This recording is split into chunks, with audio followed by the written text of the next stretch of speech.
Stunned to even be a part of it. This is something when I auditioned for it, I was like, oh, come on. Because I knew it was going to be legendary, like historical. So to be able to play this character, I'm like, thank God. Like, I'm very, very, very excited about this. Because it's going to change the world.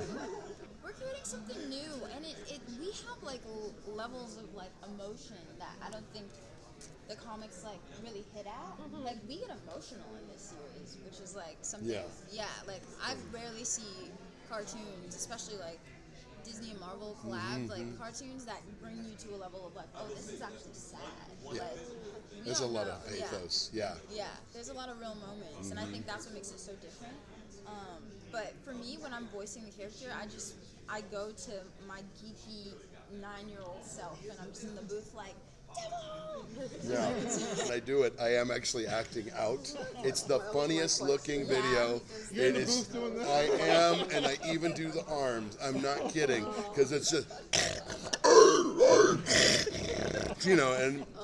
and I'm trying to look at the script and seeing like, okay, what do they want me to say? And we'll maybe have a sentence in our head about, I will keep using the same one. Oh, no, we need more hot dogs. And it starts off Scooby-like, and then and they don't want English spoken, so then it becomes broken down, more abstract, and then whether it's a happy sound, sad, it's starting. I start to have a physical and a vocal language the more I've done it. Yeah. That like I can tell there is a language. Like the guy who used to play Godzilla in the rubber suit, he actually had a physical, like each movement had a thing that he was trying to express, believe it or not. He actually had a language. And I'm finding more and more with this character, it's like I'm getting now his lexicon of like what his emotions are and what the tonalities are. So yeah, it's more of almost a musical job, because you're coming in with an instrument and trying to play out the note. Yeah. And she gets it. Lunella knows what he's saying. Every time. I pitch it up a little bit. Yeah. My voice is really high, but what should we say? I was surprised. I have to be honest. I was surprised, like how different. Yeah, I mean, yes, definitely similar. When I do but it's different. A little bit higher. It's the Moon Girl Magic. Right? Yeah, she's very sassy. And she's fast. So you know what I mean? You're chill. I'm literally like, genius inspiration overflow. Well, I've been working with Disney for a while. The last show I did with them, I think, was The Lion Guard, and we had to sing a lot. So I think after Raphael Sadiq found out, oh, she can sing, and Lawrence Fishburne was like, why don't we just have her do the theme song? And then from watching the little teaser they put out, they said, I'm so starstruck by this. They were like, her voice just cuts through the music. And I was like, it does. It does, though. And it's so great that it's her singing it. Yeah. It's great. It's so cool. I'm so honored to get to do that. Both of our characters bring out in each other. Oh, well, one thing we were talking about is on a more basic level, where I'm weak, she's strong, and vice versa. Yeah. And where we both don't know what's going on, Casey actually knows. So it's remember, it's a triumvirate. It actually is. It's a trio. She couldn't be here, but and then but they I think they bring out trust. Yeah. I think the biggest thing that happens in that episode that you see is he comes in from the portal. He actually doesn't want to go back. Yeah. Most creatures want to go back. He's at home with her because she understands him and treats him right.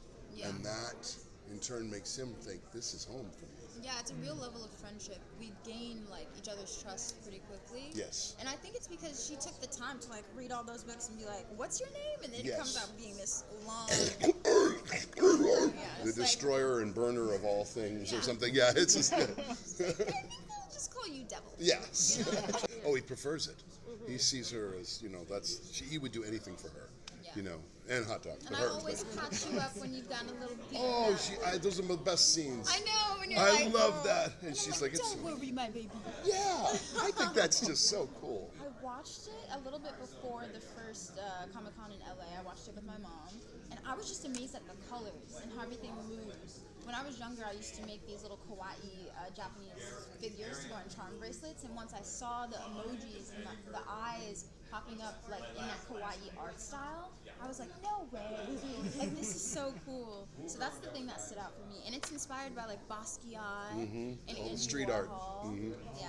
all mural paintings that could move around. You know, it was really incredible. That was actually my take too. I had been working on this for years and didn't realize exactly two things. Her family dynamic. I read the scripts, but I didn't know like, oh, the other world that the devil wasn't necessarily right immediately part of. You know, go, oh, see that dynamic. And again, how the Kawaii art like just forwarded the scene. The art forwards everything so much, and the music too. Just like work together. They all work equally. The music, the art. I didn't realize how much everything took a lead. You know, and not one thing was just supporting it or it's a background. It's like, no, the background is the action. You know what I mean? You are in part of this immersive. I didn't realize how immersed experience it would be. I didn't realize. And that's when I went, okay, we got something here. Great. And I felt the emotions more because, again, we didn't have the pleasure of working together. And now, hopefully we will, but we didn't have the pleasure of working together. So I now saw really their dynamic. See, I wouldn't have guessed that based on the chemistry back and forth here between you guys. I would have thought they must have recorded together. It comes across. He's just alone in his cold closet.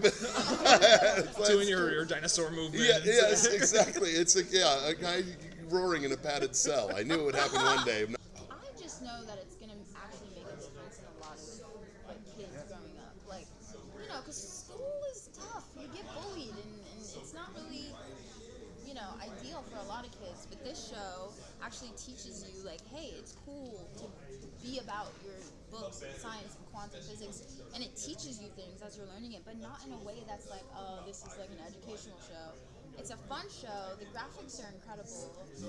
And, you know, it teaches you that one girl can make a difference, and I think that's super important. And we're going to be doing stuff with STEM programs. Yeah. And like, that's I'm just excited. I'm just, I really am. You know, it sounds cliche to say, oh, this is a real different show, and we're really excited. But it's a really different show, and we're really excited.